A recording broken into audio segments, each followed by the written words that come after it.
এরা নির্বাচনে জয়ের পরে কি করবে একবার চিন্তা করে, জাস্ট একবার ভাবেন। শুধুমাত্র আমার প্রোগ্রামে আসছে বলে এক মহিলার পাকাটা ফেলছে। ওই দিন বাগুর বাজারে 126টা দাও বানাইতেছে, 126টা দাও দোয়ানদারে গেলো, এটা কেড়ে বানান, কয়টা এমনি বানাইতেছি, একবার কে এমনি, একবার কে একজন অর্ডার দিচ্ছে, একবার কে এটা। তো মানে হুদায় কি 126টা দাও বানায়? সমস্যা নাই, আমার বিরুদ্ধে যারা আছে তারা হামলার প্রস্তুতি নিক, আর আমরা ভালোবাসার প্রস্তুতি নেব। তারা আমাদেরকে, শোনেন ভাই, আমাদের গুন্ডা পান্ডাও নাই। আর এখানে শোনেন, নির্বাচন যদি কেউ আমরা হাইরা যাই, আমাদেরকে ভাত কাপড়ের অভাব আছে? এই রাজনীতিকে আমাদের পেশা, রাজনীতিকে আমার পেশা। নির্বাচনে জিতে কি আমার ব্যাংক লোন পরিশোধ করতে হবে এমন কোনো কথা আছে? দেবিদ্বারের কেউ কইতে পারবে আমার কাছে 100 টাকা পায়? সারা বাংলাদেশের কেউ কইতে পারবে আমার কাছে 100 টাকা পায়? কেউ কইতে পারবে? ভাই এমন না যে নির্বাচনে জিততে আমার ব্যাংক লোন পরিশোধ করতে হবে। এটা কি আমার দায় আছে? এরকম এরকম অনেক ক্যান্ডিডেট আছে, নির্বাচনে জিতে তার প্রথম কাজই হবে ব্যাংক লোন পরিশোধ করা। এরকম অনেকে আছে, ব্যাংক লোন পরিশোধ করতে হবে, সরকার তার কাছে টাকা পায়, ব্যাংক তার কাছে টাকা পায়, দীর্ঘ 17-18 বছর ধরে ব্যাংকের টাকাটাই পরিশোধ করে না। যে ব্যাংকের টাকাই দীর্ঘ 17-18 বছর পরিশোধ করে না, সে আমাদের কতটুকু সেবা করবে সেটা আমাদের বুঝে গেছে। তো যাই হোক, আপনারা যারা আছেন, আমার দাদার বয়সী আছেন, আমার টিচাররা আছেন, এখানে আমাকে পড়াইছে এমন মানুষ আছে, আমরা একই এলাকায় বড় হয়েছি এরকম মানুষ আছে, এই রাস্তা দিয়ে আমরা হেঁটে বেড়াইছি। আমার জন্য আপনারা দোয়া করেন। আপনারা আমার পাশে থাকলে যত ভয় আসুক, আমি বললাম তো এখানে মুরব্বীরা আপনারা যারা আছেন, আপনাদের কাছে শুধুমাত্র একটাই আমার অনুরোধ থাকবে। একটা ইংরেজিতে কথা আছে, the older knows the root and the younger knows how to run faster. যারা হচ্ছে সিনিয়র, যারা বয়স্ক, তারা রাস্তাটা চিনে, আর যারা আমাদের মতো তরুণ, আমরা জানি কিভাবে জোরে দৌড়াইতে হয়। আপনারা যারা মুরব্বী আছেন, আপনাদের কাজ হচ্ছে আমাদেরকে রাস্তাটা দেখাই দেওয়া। আর আমরা যারা তরুণ প্রজন্ম আছি, আপনারা বয়স্ক আছেন, অভিজ্ঞ মানুষ আছেন, আপনাদের অভিজ্ঞতা আছে, আপনারা দেখে আসছেন এই রাস্তা চলাফেরা করে, কোন পথে ভয়, কোন পথে বাধা, কোন পথে বিঘ্ন, এগুলো আপনাদের অভিজ্ঞতা আছে। আপনাদের কাজ হচ্ছে এগুলো আমাদেরকে জানানো, যে বাবারে এই পথে এই ধরনের সমস্যা, এই পথে এই ধরনের সম্ভাবনা। আর আমরা যারা তরুণ আছি, আমাদের কাজ হচ্ছে সকল বাধা অতিক্রম করে আমাদের গন্তব্য পৌঁছানো। আপনারা যারা বয়স্ক আছেন, অভিজ্ঞ মানুষ আছেন, আপনারা আমাদের সাথে হাঁটার দরকার নাই, চলার দরকার নাই, আপনারা শুধু রাস্তাটা চিনাই দিবেন। আপনাদের কাজ হচ্ছে কি রাস্তাটা চিনাই দেওয়া। হাঁটার দায়িত্ব কাদের? চলার দায়িত্ব কাদের? বাধা অতিক্রম করার দায়িত্ব কাদের? লক্ষ্যে পৌঁছানোর দায়িত্ব কাদের? আর রাস্তা চিনার দায়িত্বটা কার? রাস্তা চিনাবেন কারা?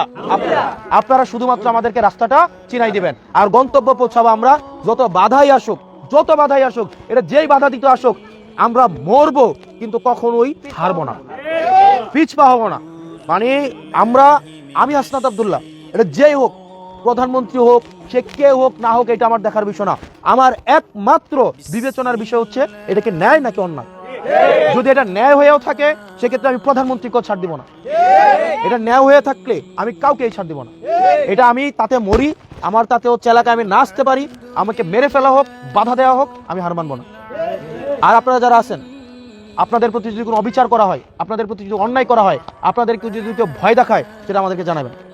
আমরা আপনাদেরকে এই প্রতিশ্রুতি দিচ্ছি, আমরা এখানে আসছি চোখে চোখ রেখে কথা বলার জন্য। এখানে আপনাদের যদি কেউ ভয় দেখাইলে, আপনাদের একটা ন্যায্য, আপনাদের যদি কেউ অন্যায্যভাবে ভয় দেখায়, আমাকে জানাবেন। আমি প্রয়োজনে সেটা নিয়ে আমি ডক্টর মোহাম্মদ ইউনূসের কাছে যাব, প্রয়োজনে সেটা নিয়ে আমি তারেক জিয়ার কাছে যাব, প্রয়োজনে আমি সেটা নিয়ে হচ্ছে নাহিদ ইসলামের কাছে যাব, আমি প্রয়োজনে ডক্টর শফিকুর রহমানের কাছে যাব, প্রয়োজনে যদি আপনার প্রতি অন্যায় করা হয়ে থাকে। আর যদি আপনি কারোর প্রতি অন্যায় করেন, বাবারে আপনি আমার জোটে আছেন বলে যে আমি আপনার পক্ষে থাকবো, ব্যাপারটা এমন না। আপনি যদি অন্যায় করে থাকেন, সেটার জন্য একটা কনস্টেবলকে ফোন দিতে পারবো না। তাতে আপনি আমার দল করেন বা না করেন, এটা আমার দেখার বিষয়। আর আপনার প্রতি যদি কোনো অন্যায় করা হয়, সেটার জন্য যেখানে যাওয়া লাগবে আমি সেখানে যাব। বোঝা গেছে? এখানে আপনারা আরো যারা আছেন, এখানে অনেকেই আছেন নিজের ব্যক্তিগত বিভিন্ন ঝামেলাকে এটাকে রাজনৈতিক নাম দেন।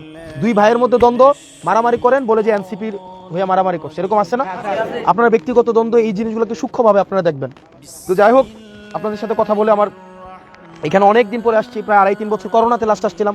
করোনাতে আমরা এদিকে হাঁটতে আসতাম, আমরা এখানে দেবিদ্বারে আমাদের যাদের বাসা ছিল, আমরা এইদিকে হাঁটতে আসতাম, গুনাইগড়ের দিকে যাইতাম। করোনার পরে আজকে অর্থাৎ 2022-এর পরে আজকে আসলাম। তো এই রাস্তাগুলো আমাদের খুব পরিচিত রাস্তা, এই বাড়ি, দোকান, ওইখানের দোকান, এগুলো আমাদের খুব পরিচিত এলাকা। তো আপনারা ভালো থাকবেন, সুস্থ থাকবেন, আপনাদের সাথে দেখা হবে। এবং আপনাদের কাছে আমি একটা জিনিস চাই, সবার কাছে, আপনারা এখানে যতগুলো মানুষ আছেন, প্রত্যেকটা মানুষের কাছে আমি একটা জিনিস চাই, আপনারা দিবেন আমারে। সেটা হচ্ছে, ধরুন আমি একা মানুষ, আমি যদি একদিনে হাঁটি, ধরুন 10 মাইল হাঁটলাম 2 পায়ে, তাই না? আমি একদিকে 10 মাইল হাঁটলাম, কিন্তু দিক তো একটা না, দিক তো হচ্ছে সাইডটা দিক না। এখন আমি দুই পায়ে কত দূর যাইতে পারবো বলেন? আপনারাও যদি আমার পক্ষে হয়ে আপনারাও যদি চতুর্দিকে আমার মতো করে একটু হাঁটেন, ওই মানুষগুলোকে কানেক্ট করা যাবে না? আমি আপনাদের কাছে একটা জিনিস চাই, সেটা হচ্ছে আপনারা এখানে যতগুলো মানুষ আছেন প্রত্যেকে আজকে দায়িত্ব নেন, প্রত্যেক দিন অন্তত 10 জনের কাছে আমার সালামটা পৌঁছাবেন। এই দায়িত্বটা আপনারা নেন। আপনারা এইখানে যতজন মানুষ আছেন প্রত্যেক দিন প্রত্যেকজন 10 জন করে আপনারা আমার দাওয়াতটা এবং সালামটা পৌঁছাবেন। আপনারা বলবেন আমি দোয়া চাইছি, সে ভোট দিলে দিবে, না দিলে না, দোয়া চাইছি এটাই। প্রত্যেকজন যদি 10 জন করে মানুষকে বলেন সুন্দর বিনয়ের ভাষায়, সালামটা পৌঁছান আপনারা। এর বেশি কিছু এটা দিতে পারবেন আমারে? এটা সবাই কথা দিচ্ছেন তো? প্রত্যেকদিন কয়জন করে? ইনশাআল্লাহ। আপনারা ভালো থাকবেন, সুস্থ থাকবেন, কথা হবে, দেখা হবে আপনাদের সাথে। এই যে যাত্রা শুরু হয়েছে এটা আমৃত্যু অব্যাহত থাকবে। আসসালামু আলাইকুম ওয়া রাহমাতুল্লাহি ওয়া বারাকাতুহু।